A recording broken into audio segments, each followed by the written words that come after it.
എപ്പോഴും എൻ്റെ ജീവിതത്തിൽ പറയുന്ന ഒരു സാക്ഷ്യമുണ്ട്. ഞാനും ഒരു സാധാരണപ്പെട്ട ഒരു ഭക്തനായിരുന്നു, സാധാരണപ്പെട്ട ഒരു മനുഷ്യൻ. എന്ത് കിട്ടും അപ്പ എന്ന് ചോദിച്ച് ദൈവത്തിന്റെ പുറകെ നടന്ന ഒരു ചെറുപ്പക്കാരനാണ്. സന്യാസി വൈദികനൊക്കെ ആയെങ്കിലും എൻ്റെ ജീവിതത്തിലും ചെറിയ ചെറിയ ആഗ്രഹങ്ങളെങ്കിലും ഒക്കെ ഞാൻ വെച്ചു പുലർത്തിയിട്ടുണ്ട്. 29-ാമത്തെ വയസ്സിന്റെ അവസാനം മറ്റൊരു സ്ത്രീക്ക് കിഡ്നി കൊടുത്ത ഒരാളാണ് ഞാൻ. ഡൊണേറ്റ് ചെയ്തു. കല്യാണം കഴിച്ചില്ലെങ്കിലും എൻ്റെ ഒരു കിഡ്നി ഇരിക്കുന്നത് മറ്റൊരു സ്ത്രീയുടെ കയ്യിലാണ്. അപ്പം ഞാൻ ആ സ്ത്രീക്ക് കിഡ്നിയൊക്കെ കൊടുത്തു കഴിഞ്ഞപ്പം എൻ്റെ ഉള്ളിലും പിശാച് ഇങ്ങനെ കയറിയിട്ട് എനിക്കൊരു ചെറിയ മോഹം ഉണ്ടായി.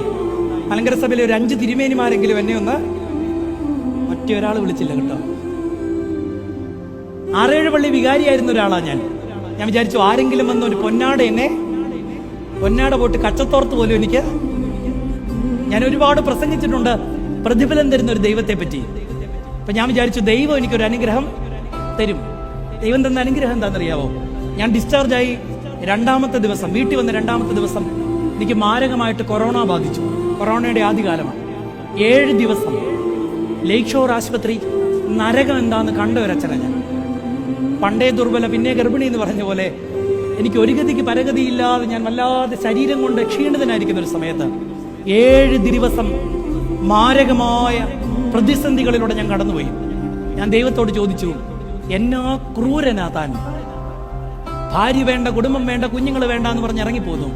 ഇപ്പൊ ഇതാ ഒരു വലിയ കാര്യം ചെയ്തു എന്ന് ഞാൻ മനസ്സിൽ ചിന്തിച്ചിട്ട് അതിനൊരു നന്മ കിട്ടിയില്ലെന്ന് മാത്രമല്ല, എന്നോട് ഈ കൊടും ക്രൂരത കൂടെ ഞാൻ ചോദിച്ചതാ കേട്ടോ.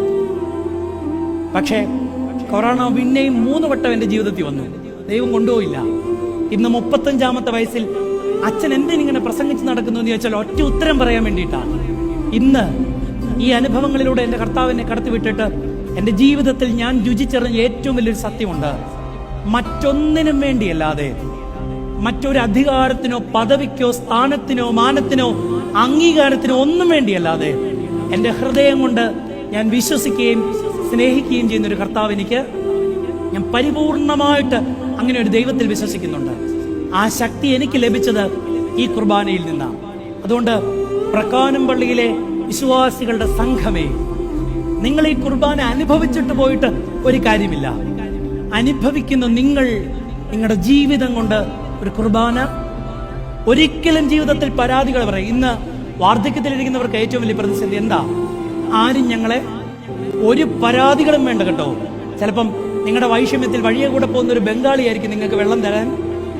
ഏലിയാവിനെ തോട്ടിനരികിലേക്ക് വിട്ട ദൈവത്തിനറിയാം, തോട്ടിലെ വെള്ളം പറ്റുന്നിടത്ത് ഏലിയാവിനെ പോറ്റേണ്ടതിന് മറ്റൊരു ഉപാധി.